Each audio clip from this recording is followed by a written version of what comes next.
લોકસભાની સાથે સાથે ગુજરાત વિધાનસભાની 6 માંથી 5 બેઠકની પેટા ચૂંટણીની જાહેરાત થઈ છે।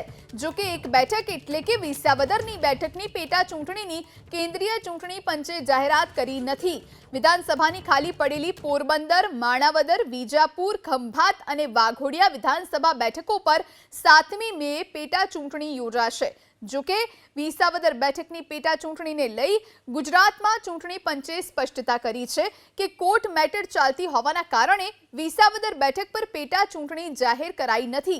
આ બેઠક પર વર્ષ 2022ની ચૂંટણીમાં આપના ભૂપત ભાયાણીની જીત થઈ હતી। જો કે ભૂપત ભાયાણીના ફોર્મમાં ક્ષતિ હોવાની ફરિયાદ સાથે ગુજરાત હાઈકોર્ટમાં પિટિશન કરવામાં આવી હતી, જે અંગે કેસ ચાલી રહ્યો છે। પરંતુ થોડા દિવસ પહેલા ભૂપત ભાયાણી ધારાસભ્ય પદેથી રાજીનામું આપી ભાજપમાં જોડાયા હતા, જેને લઈ વિસાવદર બેઠક ખાલી પડી છે। આપણી સાથે વરિષ્ઠ સંવાદદાતા ગૌરવ વૈદ ફોન લાઈન પર જોડાયા છે। જી ગૌરવ। જી જુઈ, ગઈકાલે જ્યારે કેન્દ્રીય ચૂંટણી પંચ દ્વારા જે વિધાનસભાની ચૂંટણીઓની પણ લોકસભાની ચૂંટણીઓ સાથે જાહેરાત કરવામાં આવી, જેમાં ગુજરાતની વિસાવદરની બેઠકની ચૂંટણી જાહેર ન કરવામાં આવી, ત્યારથી ગુજરાતના રાજકારણમાં ચર્ચાનો વિષય બન્યું હતું। ગુજરાતના લોકોમાં પણ ચર્ચાનો વિષય બન્યું હતું કે વિસાવદરની ચૂંટણી કેમ જાહેર ન કરવામાં આવી। ત્યારે ચૂંટણી પંચ દ્વારા એવું કારણ આપવામાં આવ્યું હતું કે ભાઈ હાઈકોર્ટમાં એક મેટર આ વિસાવદરની બેઠકને લઈને પેન્ડિંગ હોવાથી ચૂંટણી જાહેર કરવામાં નથી આવી। જ્યારે આ અંગે આજે આપણે ભૂપત ભાયાણી કે જે આપના ઉમેદવાર છે, જે 2022ની ચૂંટણી જીત્યા હતા, જેમની સામે ભારતીય જનતા પાર્ટીમાંથી હર્ષદ રીબડિયા લડ્યા હતા અને હર્ષદ રીબડિયા હારી ગયા હતા, તો ભૂપત ભાયાણી સાથે વાત થઈ ત્યારે ભૂપત ભાયાણીએ કીધું કે કોર્ટમાં જાન્યુઆરીમાં, જે તે સમયે 22માં જાન્યુઆરીમાં હર્ષદ રીબડિયાએ ભૂપત ભાયાણી વિરુદ્ધ એક અરજી ફાઇલ કરી હતી, એક એફિડેવિટ ફાઇલ કરી હતી, જેમાં એવો ઉલ્લેખ કરવામાં આવ્યો હતો કે ઇલેક્શન કમિશન સમક્ષ ભૂપત ભાયાણીએ જે તે સમયે જે એફિડેવિટ ફાઇલ કરી હતી, એ એફિડેવિટમાં એમના દીકરા વિશેની વિગતો છુપાવવામાં આવી હતી। એમના દીકરાનો અંગેનો જીએસટી નંબર પણ હતો। અને ગૌરવ, આપણે અટકાવવા માંગીશ, આપણી સાથે પૂર્વ ધારાસભ્ય ભૂપતભાઈ ભાયાણી ફોન લાઈન પર જોડાયા છે। ભૂપતભાઈ, આપનું સ્વાગત છે। જે પેટા ચૂંટણી અત્યારે અટકી પડી છે કારણ કે આપના ફોર્મમાં ક્ષતિ હોવાની ફરિયાદ સાથે ગુજરાત હાઈકોર્ટમાં પિટિશન કરવામાં આવી હતી અને જે અંગે અત્યારે કેસ પણ ચાલી રહ્યો છે, શું આખો ઘટનાક્રમ રહ્યો છે?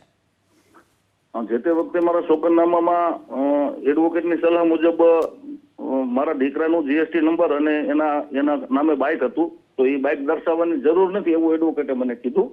મારી પાસે વિગતો ઓલરેડી તૈયાર જ હતી, પણ એની જરૂર નથી એવું એડવોકેટે મને સલાહ આપી, એટલે મેં એ દર્શાવ્યું નહોતું। કોઈ ઇરાદાપૂર્વક કરેલું કે એવું કઈ વિગત છુપાવીને મારે કઈ એમાં મેળવી લેવું એવું કઈ હતું નહીં, બહુ નાની બાબત હતી। પણ ટેકનિકલ કાયદો અલગ હોય અને આપણી લાગણીઓ અલગ હોય છે। તો મારી જીત પછી હર્ષદભાઈએ જે કઈ મારી વિરુદ્ધ પિટિશન કરેલી હતી, એ પિટિશન હાઈકોર્ટમાં અત્યારે ચાલુ છે અને ચાલુ હોવાના કારણે ચૂંટણી ઊભી રહી જાય એવું જાણવા મળે છે મીડિયામાંથી। કોઈ મને પત્ર મળેલો નથી અથવા તો હાઈકોર્ટે ચૂંટણી પંચને પણ કોઈ પત્ર લખીને એવું કીધું નથી કે વિસાવદર વિધાનસભાની ચૂંટણી ન કરવી। તો આ બાબતમાં કાયદાકીય આશરો હું પણ લેવાનો છું। હું પણ મારા સારામાં સારા એડવોકેટ સાથે સંપર્કમાં છું અને નિયત સમયે વિસાવદર વિધાનસભાની ચૂંટણી થઈ જાય એ ભારતીય જનતા પાર્ટીનો માન્ય સી આર પાટીલ સાહેબે પણ મીડિયા સામે કીધું છે અને અન્ય પાર્ટીઓએ પણ કીધું છે। તો એનો સુખદ અંત આવશે એવી મને આશા છે અને વિશ્વાસ પણ છે। જી આભાર ભૂપતભાઈ અમારી સાથે જોડાવા માટે અને વાતચીત કરવા માટે। તો તેમને આશા છે કે ટૂંક સમયમાં આ સમગ્ર કેસનો નિવેડો આવી જશે। તો વિસાવદર બેઠક કે જ્યાં પેટા ચૂંટણી જાહેર નથી થઈ કારણ કે આ સમગ્ર જે કેસ છે અત્યારે કોર્ટમાં છે, આ બેઠક પર વર્ષ 2022ની ચૂંટણીમાં આપના ભૂપત ભાયાણીની જીત થઈ હતી। જો કે ભૂપત ભાયાણીના ફોર્મમાં ક્ષતિ હતી અને જેના કારણે આ સમગ્ર કેસ અત્યારે કોર્ટમાં છે।